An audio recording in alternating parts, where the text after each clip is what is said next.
நீங்க எவ்வளவு கஷ்டப்பட்டு முயற்சி செஞ்சும் பண கஷ்டம் தீரலையா?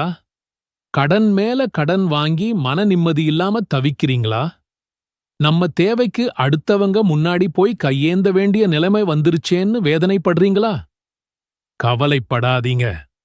அல்லாஹ்வின் கருணை ரொம்ப பெரியது. அந்த கருணையோட ஒரு வடிவம்தான் நம்ம நபி ஸல்லல்லாஹு அலைஹி வஸல்லம் அவங்க நமக்கு சொல்லிக் கொடுத்த துஆக்கள். மலை மாதிரி கடன் இருந்தாலும் சரி, தீராத வறுமை இருந்தாலும் சரி, அத்தனையும் நீக்கி அல்லாஹ்வின் பரக்கத்தையும் வளத்தையும் கொண்டு வர்ற ஒரு சக்தி வாய்ந்த துஆவைத்தான் இன்னைக்கு நாம பார்க்கப் போறோம்.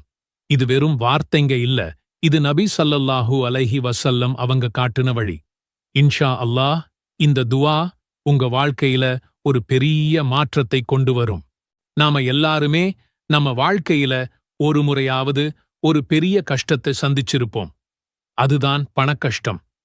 நம்மளோட தேவைகளை கூட பூர்த்தி செய்ய முடியாம தவிக்கிறது, அடுத்த வேளை சாப்பாட்டுக்கு என்ன பண்றதுன்னு யோசிக்கிறது, பிள்ளைகளின் படிப்புச் செலவு, திடீர்னு வர்ற மருத்துவச் செலவு, கழுத்தை நெரிக்கிற கடன், இந்த மாதிரி பிரச்சனைகள் நம்ம நிம்மதியையே மொத்தமா குலைச்சு போட்டுடும்.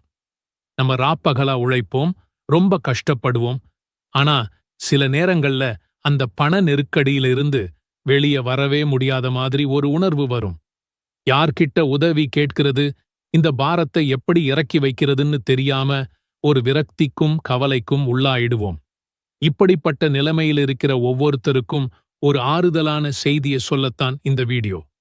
நல்லா புரிஞ்சுக்கோங்க, இந்த உலகமே ஒரு பிரீட்ச கூடம்தான்.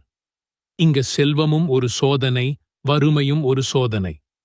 செல்வம் வரும்போது நாம எப்படி நடந்துக்கிறோம், கஷ்டம் வரும்போது எவ்வளவு பொறுமையா இருக்கோம்னு அல்லாஹ் சோதிச்சு பார்க்கிறான். ஆனா ஒன்னு மட்டும் நிச்சயம், அல்லாஹ் எந்த சோதனையையும் தாங்க முடியாத அளவுக்கு கொடுக்க மாட்டான். அதுல இருந்து வெளியே வர்றதுக்கான வழியையும் அவனே காட்டுவான்.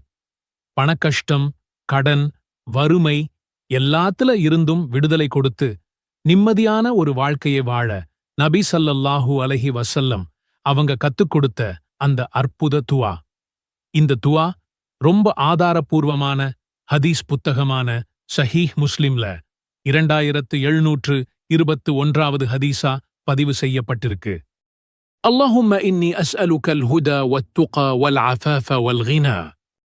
யா அல்லாஹ், நான் உன்னிடம் நேர்வழி, இறையச்சம், கண்ணியம் மற்றும் தன்னிறைவு செல்வம் ஆகியவற்றை கேட்கிறேன். இந்த துஆவுல 4 விஷயங்கள் கேட்கப்படுது.